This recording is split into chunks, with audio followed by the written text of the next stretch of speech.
এই দেখেন কি অবস্থা কোয়েল পাখির পায়ের। ঠিক আছে, পায়ের ভিতরে কি জমছে। কোয়েল পাখির এখান থেকে ব্রিডিং বক্স সরাই দিছি। আর এই যে সাদা সাদা দুইটা দেখা যায়, এই দুইটা হলো ককাটেল পাখির ডিম। এই যে দেখা যায় এগুলো হলো কিং কোয়েল পাখির ডিম। তো কিং কোয়েল পাখিরে যেহেতু আমরা উপরে উঠাই দিছি, যার জন্য ডিম দুইটা আসলো, ডিম দুইটা এখানে রেখে দিছি। এই যে এই ডিমটা দেখা যায় একটা একদম পুরো জেলির মতো, উপরে ক্লোজটা নাই, কেবল নাইকেই একদম নরমে দেখেন, এই যে নরম। এই খাঁচা পুরাটা খালি হয়ে গেছে, এই খাঁচার ভিতরে কোনো কোয়েল পাখি নাই। আমাদের মাত্র এই কটা কোয়েল পাখি বাচ্চা আছে। আসসালামু আলাইকুম রহমতুল্লাহ। আশা করি আল্লাহ সবাইকে ভালো রাখছে। আমাদের ডায়মন্ড ডাব আমরা কালকের ভিডিওতে দেখাইছি, আমাদের ডায়মন্ড ডাব আমরা বিক্রি করে দিছি। তো এখন ডায়মন্ড ডাবের কেসটা ফাঁকা পড়ে রয়েছে। তো এইটা আর এই যে ওদের যে মানে যেটা ভিতরে বাচ্চা উঠাইতো, এই দুইটা সরায় এখন এখানে আমরা কিং কোয়েল রেখে দিম। আর যেহেতু আমরা আস্তে আস্তে এই মুরগি টুরগি মানে আমি দেখাই আমাদের মুরগি, যেহেতু আমাদের এই মুরগি তারপরে এই মুরগি এগুলা বিক্রি করে দিম। আর এর সাথে যে আরও আছে যেগুলোর জন্য আমার খামারে অসুখ ছড়াইছিল, তো এই ভুলটা আর করুম না।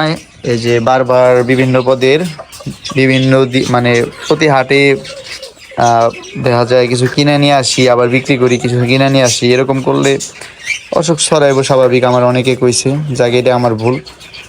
তো যাই হোক, এখন থেকে আর এসব করা যাবে না, যার জন্য এই মুরগি টুরগি বিক্রি করে ফেলাম। যেটা থেকে ইনকাম হইব, যেটা থেকে মানে যেহেতু কোয়েল পাখি থেকে আমি কোয়েল পাখি পালার ইচ্ছা আমার, যার জন্য ভাবতেছি এই কোয়েল পাখির খাঁচাটার ভিতরে, এই খাঁচাটা আমরা বাইরে নিয়ে গেছি, কারণ খাঁচাটা নোংরা হয়ে গেছে আর এই খাঁচাটার ভিতরে অসুখ ছড়াইছিল। যার জন্য এটা পরিষ্কার করে আমরা আবারও ভিতরে ওদেরকে সেটিং করব। মানে এই খাঁচাটা সেটিং করে তারপরে প্রত্যেক থাকে যেহেতু 100 করে কোয়েল পাখি রাখা যায়, আমরা প্রত্যেক থাকে 50টা করে কোয়েল পাখি রাখবো। তো এখানে 250টা কোয়েল পাখি আটবো, আশা করি ভালো হইব।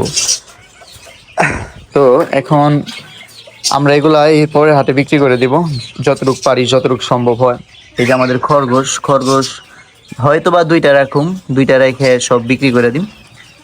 তো এখন যেটা বলতেছিলাম, আমাদের যেই ককাটেল পাখি আছে, ককাটেল পাখির সাইটেই আমাদের ওই যে কিং কোয়েল দুইটা, ওই যে কিং কোয়েল দেখা যায়, তো কিং কোয়েল দুইটা ডিম পাইরে রেখে দিছে। তো ওই কিং কোয়েলে আমরা এই যেহেতু এখানে কোনো পাখি নাই এখানে রেখে দিম। আর কিং কোয়েলের থাকটা একদম মিশিয়ে ককাটেল পাখির বড় একটা প্লেস বানাই দিম, জায়গা বানাই দিম। আর আমার হিসাবে ককাটেল বাগজিগার এগুলো অনেক কম অসুখ হয় যদি আপনারা এই পানিটা পরিষ্কার করে রাখতে পারেন, আর যদি ওদের যে হিটটা লাগে আর ঠান্ডা থেকে একটু দূরে রাখতে পারেন। আমি দেখাই আমাদের এই যে রেইনবো বাগজিগার, মাশাআল্লাহ এই বাচ্চা দেখাই আমি, তাহলে আপনাদের মন ভরে দেব। ওখানে দুইটা বাচ্চা আছে। কিছু কিছু অনেকে বলতে পারেন যে মাত্র দুইটা বাচ্চা দেখাইলেন, কিন্তু অনেকের আরো বেশি বাচ্চা হয়, মানে অনেকের খামার আছে, তো ওখানে দুইটা না চারটা পাঁচটাও হয়। যাই হোক, আর আমাদের যেই এই যে কি কয় এটার নাম ফিন্স, তো এই ফিন্স পাখির আরেকটা আসলে জোড়া, ওই জোড়াটা আনার পর থেকে অসুস্থ আসলে আমি বুঝতে পারি নাই, তো ওর জোড়াটা মারা গেছে।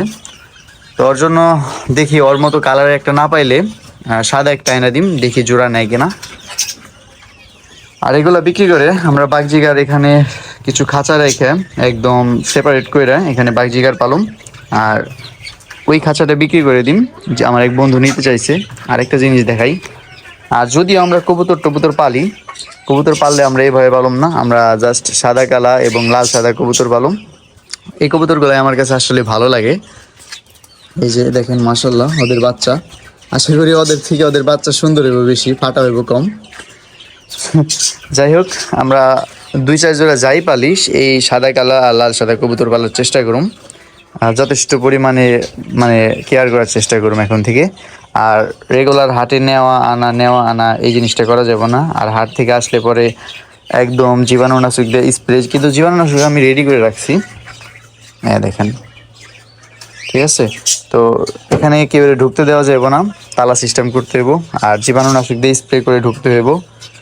তো এখন যাই হোক, আমরা আমাদের মুরগিকে এই ফিট এটার সাথে মিশিয়ে ভাতের সাথে তারপরে আমরা খাইতে দিই। এখন ওই যে ওরা খাওয়ার জন্য ছটফট করতেছে। শীতের দিনে ভাত দিই না, কারণ ঠান্ডা লাগবে, গরমের দিন আর যেহেতু ভাত ফিরছে বাসায়, যার জন্য এইগুলা খাইতে দিব এখন। তো ভিডিওটা এই পর্যন্তই। আমরা যখন যা করি ইনশাল্লাহ দেখানোর চেষ্টা করব। আমাদের সাথেই থাকবেন। আসসালামু আলাইকুম।